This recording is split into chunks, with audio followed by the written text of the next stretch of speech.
नमस्कार मेरे प्यारे साथियों, कैसे हैं आप सब लोग। स्वागत है आपका इस यूट्यूब चैनल पर। यूपीपीसीएल एग्जीक्यूटिव असिस्टेंट के लिए सामान्य अध्ययन का ये प्रैक्टिस सेट है जिसमें 25 क्वेश्चन है। आप लोग अच्छे से जानते हैं कि यूपीपीसीएल एग्जीक्यूटिव असिस्टेंट में जीएस के 25 प्रश्न आने हैं और देखिए अच्छा खासा पेपर बनेगा यूपीपीसीएल का, क्योंकि ग्रेजुएट लेवल एग्ज़ाम है जिसमें हमारा टारगेट रहना चाहिए, हम लोगों का टारगेट रहेगा कि 25 में से कम 20 नंबर तो लाने ही लाने हैं।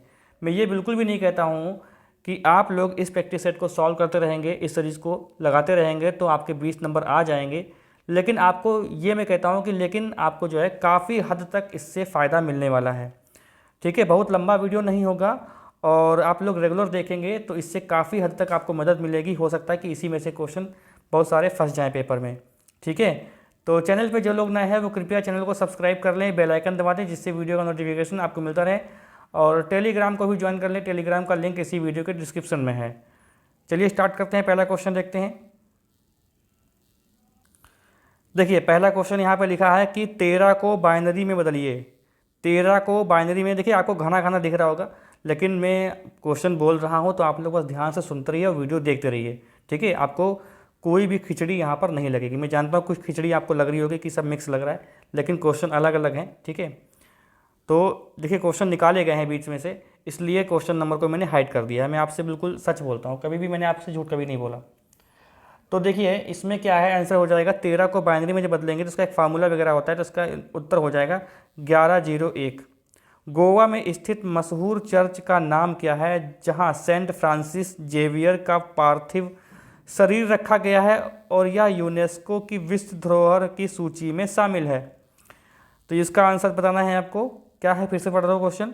गोवा में स्थित मशहूर चर्च का नाम क्या है जहाँ सेंट फ्रांसिस जेवियर का पार्थिव शरीर रखा गया है और यह यूनेस्को की विश्व धरोहर की सूची में शामिल किया गया है? तो भाई इसका उत्तर क्या हो जाएगा, ये हो जाएगा बोम जीसस का बसिलिका। ठीक है, बोम जीसस का बसिलिका, ये इसका उत्तर हो जाएगा। अगला क्वेश्चन देखते हैं। मानव जैसी प्रजातियों जैसे कि बंदर, वानर, वनमानुष, बंदर, वानर, वनमानुष आदि के व्यवहार के अध्ययन किसमें होता है? तो आदि के व्यवहार का अध्ययन, जैसे कि मानव जैसी प्रजातियां, बंदर, वानर, वनमानुष आदि के व्यवहार का अध्ययन किसमें होता है? तो इसका जो उत्तर हो जाएगा वो हो जाएगा प्राइमेटोलॉजी। ठीक है, प्राइमेटोलॉजी इसका उत्तर हो जाएगा।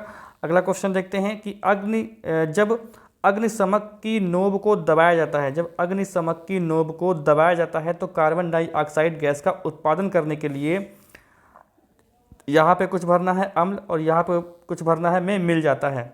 तो देखिए गैस का उत्पादन करने के लिए इसमें क्या होता है कि सल्फ्यूरिक अम्ल, ठीक है, सल्फ्यूरिक अम्ल सोडियम हाइड्रोजन कार्बोनेट में मिल जाता है। ये इसका सी ऑप्शन सही हो जाएगा। अगला प्रश्न देखिए, लिखा है कि वायुमंडल में ओजोन को मापने के लिए यूवी स्पेक्ट्रोफोटोमीटर किसने विकसित किया है? तो स्पेक्ट्रोफोटोमीटर अल्ट्रावायलेट को मापने के लिए किसने विकसित किया था? तो इसका उत्तर देना है किसने विकसित किया था भाई। ये इसका उत्तर हो जाएगा प्रोफेसर GMB डॉब्सन ने, क्योंकि आप जानते हो कि डॉब्सन इसकी इकाई होती है। ठीक है, और अगला प्रश्न देखते हैं। क्वेश्चन है कि निम्नलिखित में से कौन सेकेंडरी मेमोरी से संबंधित नहीं है? निम्नलिखित में से कौन सेकेंडरी मेमोरी से संबंधित नहीं है? Plotter, magnetic tape, HDD, magnetic suspension. तो देखिए प्लॉटर, देखिए जो मैंने बताया था आपको प्लॉटर, ठीक है, तो इसमें सेकेंडरी जो है मेमोरी से संबंधित नहीं है। सेकेंडरी तो प्लॉटर मैंने बताया था, प्लॉटर एक क्या होता है, एक ये आउटपुट डिवाइस है। ठीक है, तो इसका जो फिलहाल उत्तर क्या है, इसका उत्तर है मैग्नेटिक सस्पेंशन। ठीक है, सस्पेंशन जो है इसका मैग्नेटिक सस्पेंशन, ये इसका उत्तर हो जाएगा। और अगला क्वेश्चन देखते हैं। नाट्यशास्त्र एक पुस्तक भारत के शास्त्रीय नृत्य पर किसके द्वारा लिखी गई है? नाट्यशास्त्र एक पुस्तक भारत के शास्त्रीय नृत्य पर किसके द्वारा लिखी गई है? तो देखिए ये किसके द्वारा लिखी गई थी? भरत मुनि द्वारा। ठीक है, चलिए आगे देखते हैं क्वेश्चन। चलिए क्वेश्चन है कि रसोई गैस के रिसाव का आसानी से पता लगाया जा सकता है, हवा में प्रसार करके। तो भैया किसका पता लगा, मतलब किसका प्रसार करके हवा में, तो इसका जो उत्तर हो जाएगा वो हो जाएगा इथाइल मरकैप्टन। देखिए यही एलपीजी में मिला होता है, एलपीजी का कोई कुछ जो है खुद का कोई दुर्गंध नहीं होती, यही मिलाया जाता है ताकि पता लग जाए कि भैया लीक हो रही है गैस। तो मरकैप्टन इसका जो है आंसर हो जाएगा। नील बोर, क्वेश्चन है नील बोर के वृत्त आधुनिक आवर्त सारणी के संदर्भ में निम्न में से क्या सही नहीं है। तो इसको आप अच्छे से पढ़ लो, मैं इसका आंसर आपको बता दूं। इसका जो आंसर हो जाएगा वो हो जाएगा सी। वह तत्व जिसकी परमाणु संख्या 57 से 70 होती है उन्हें लेंथेनाइट श्रृंखला कहा जाता है। तो ये सही नहीं है, ठीक है। आप अगला क्वेश्चन देख सकते हैं कि सबसे तेज मेमोरी है, यहाँ पर देखिए लिखा है, यहाँ पर ये देखिए क्वेश्चन है कि सबसे तेज मेमोरी है, सबसे तेज जो मेमोरी होती है उसको बोलते हैं कैश मेमोरी, ठीक है, कैश मेमोरी। अच्छा क्वेश्चन है शब्द डॉग पैडल, क्वेश्चन है शब्द डॉग पैडल स्नॉर्कलिंग, स्नोकर्लिंग, गाइडलिंग, ग्लाइडिंग है शायद, सॉरी, शब्द डॉग पैडल, स्नोकर्लिंग, ग्लाइडिंग और टर्टल स्ट्रोक किस के साथ जुड़े हुए हैं।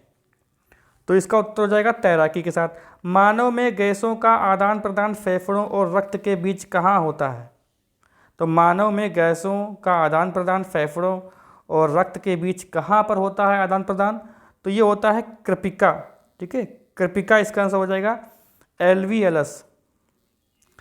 अगला क्वेश्चन देखिए मुगल काल की इन लड़ाइयों को काल क्रमानुसार क्रमबद्ध कीजिए। पहला है घाघरा की लड़ाई, खानवा की लड़ाई, चौसा की लड़ाई और सामूगढ़ की लड़ाई। तो देखिए इसमें सबसे पहले क्या हुआ था, तो सबसे पहले इसमें जो है ये हुई थी खानवा की लड़ाई, ठीक है, खानवा की लड़ाई हुई थी। और फिर इसके बाद क्या हुई थी आपकी घाघरा की लड़ाई, फिर चौसा का युद्ध हुआ था, फिर सामूगढ़ का। ये ऑप्शन नंबर जो है ए सही है इसका, ठीक है। हिस्ट्री मैंने आपको पढ़ाई है, आप लोग चाहें तो प्लेलिस्ट चेक करिए, आपको सारे वीडियोस मिल जाएंगे क्रमानुसार लगे हुए, सब कुछ फ्री में है। भारतीय स्वतंत्रता संग्राम की अवधि के दौरान इनमें से किसके द्वारा केंद्रीय हिंदू विश्वविद्यालय आरंभ किया गया था। तो केंद्रीय हिंदू विश्वविद्यालय जो आरंभ किया गया था वो किया गया था एनी बेसेंट के द्वारा, ठीक है, एनी बेसेंट के द्वारा।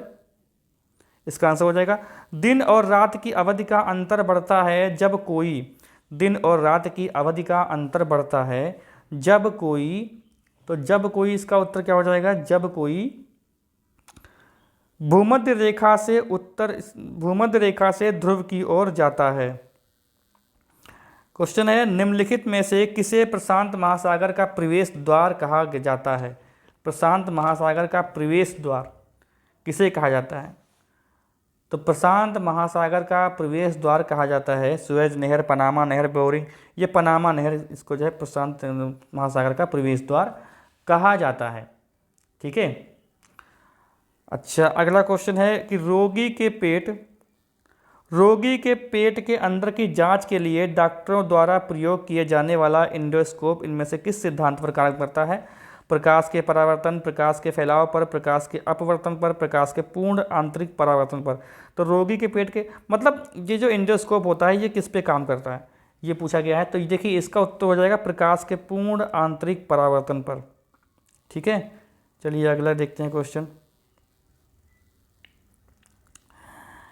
क्वेश्चन है चमगादड़ रात में भी उड़ सकता है क्योंकि वह क्या कर सकता है भाई, चमगादड़ रात में भी उड़ सकता है क्योंकि वह अल्ट्रासोनिक तरंगे पैदा कर सकता है, ठीक है। क्वेश्चन सरल था। अच्छा यहाँ पर देखिए ऐसे करना पड़ेगा इसको, तो ये क्या हो जाएगा, देखो यहाँ पर क्वेश्चन का आंसर देखो कि इसमें क्या है, इसमें जो है सही सूचित करना है। तो इसका देखिए उत्तर क्या हो जाएगा, भिलाई, जो भिलाई जो है ना, भिलाई वो किसकी सहायता से बना था। तो भिलाई जो है वो बना था रूस की सहायता से, ठीक है। और राउरकेला जो है, राउरकेला देखो दुर्गापुर जो है वो बना था ग्रेट ब्रिटेन से, ठीक है। तो यहाँ पर देखो दो मिल गए हैं, यहाँ पर देखो ए का दूसरा ये हो गया और सी का चौथा ये सी वाला ऑप्शन सही हो जाएगा, ठीक है, सी वाला। यानी भिलाई रूस, राउरकेला जर्मनी की सहायता से, दुर्गापुर ग्रेट ब्रिटेन और Burnpur Indian iron and steel company द्वारा, ठीक है। चलिए अगला देखते हैं क्वेश्चन। क्वेश्चन नंबर यहाँ पर देखिए वह सही कालक्रम क्या है जिसमें भारतीय संघ के निम्नलिखित राज्यों का गठन किया गया, उन्हें पूर्ण राज्य का दर्जा दिया गया। तो भैया उसका सही कालक्रम क्या हो जाएगा इसमें, आंध्र प्रदेश, महाराष्ट्र, नागालैंड, और ये हो जाएगा चौथा, ये वाला ऑप्शन सही है। समान कार्य के लिए समान वेतन भारतीय संविधान में इनमें से किसके रूप में निश्चित किया गया है? समान कार्य के लिए समान वेतन। तो समान कार्य के लिए समान वेतन जो है वो मौलिक अधिकार, देश के नीति निर्देशक सिद्धांत, मौलिक कर्तव्य, देश के नीति निर्देशक सिद्धांत में ये निश्चित किया गया है। निम्नलिखित में से किसमें वाणिज्यिक पत्र ऋण का एक स्रोत होता है? निम्नलिखित में से किसमें वाणिज्यिक पत्र ऋण का एक स्रोत होता है? तो इसका उत्तर क्या हो जाएगा? कारपोरेट उद्योग, लघु उद्योग, वाणिज्यिक उद्योग, ये कारपोरेट उद्योग। प्रशिक्षित कुत्तों द्वारा, क्वेश्चन है, प्रशिक्षित कुत्तों द्वारा लोगों की खोज करना पैरों के पसीने के निम्नलिखित में से किस यौगिक की पहचान पर आधारित होता है? तो जो प्रशिक्षित कुत्ते होते हैं वो क्या सूंघते हैं, ठीक है, मतलब लोगों की खोज करना होता है पैरों के पसीने के निम्नलिखित में से किस यौगिक की पहचान पर आधारित है? तो इसका उत्तर क्या हो जाता है? यूरिक एसिड, शुगर,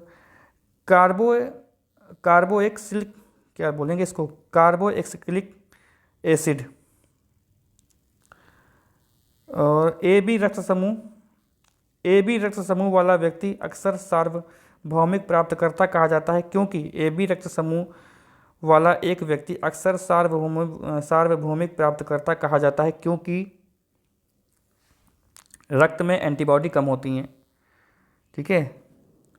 अगला क्वेश्चन देखिए, इनमें से किसे साल्ट पीटर कहा जाता है? इनमें से किसे साल्ट पीटर कहा जाता है? साल्ट पीटर किसे कहा जाता है इसमें से? तो इसमें कहा जाता है KNO3 को कहा जाता है, पोटेशियम नाइट्रेट को। इनमें से किसमें दो आसन्न कार्बन परमाणुओं के बीच की दूरी अधिकतम अणु है? इनमें से किसमें दो आसन्न कार्बन परमाणुओं के बीच की दूरी अधिकतम अणु है? तो इसका उत्तर हो जाएगा ईथेन। इसका उत्तर हो जाएगा ईथेन, ठीक है। लास्ट क्वेश्चन देखते हैं, रात और दिन होने की प्रक्रिया में कौन सा तथ्य सही नहीं है? पृथ्वी के अक्ष का 66.5 अंश का झुका होना, पृथ्वी के सूर्य के चारों ओर परिक्रमण, पृथ्वी का अपनी अक्ष धुरी पर घूमना, और उपयुक्त में से कोई नहीं। तो रात और दिन होने की प्रक्रिया में से कौन सा तथ्य सही नहीं, सही है लिखा हुआ है भैया, ये देखो मुझसे गलती हो रही है। कौन सा सही है, ठीक है, क्या लिखा हुआ है, कौन सा सही है? रात और दिन होने की प्रक्रिया में कौन सा तथ्य सही है? तो यही सही है। जब ऑप्शन पढ़ा तब मुझे समझ में आया कि ये क्वेश्चन कैसे पढ़ रहा हूँ मैं। तो पृथ्वी का अपनी अक्ष पर घूमना, ठीक है, पृथ्वी का अपनी अक्ष दूरी पर घूमना, और इसको कहते हैं घूर्णन, ठीक है। तो ये हो गए पूरे 25 प्रश्न। आप लोग बताइए कि कैसा ये वीडियो लगा, और क्वेश्चन की जो अभी क्वालिटी वगैरह है वो बदल जाएगी थोड़े दिन बाद, ठीक है। तो मैं देखता हूँ कि आप लोग कैसा रिस्पांस करते हैं, और किसी क्वेश्चन पर डाउट है तो कमेंट बॉक्स खुला हुआ है हमेशा के लिए, आप लोग चाहें तो कमेंट करके पूछ सकते हैं।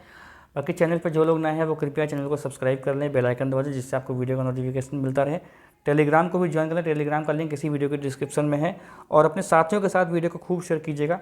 मिलते हैं हम लोग कंप्यूटर की प्रैक्टिस सेट में शाम को, रात को 9 बजे।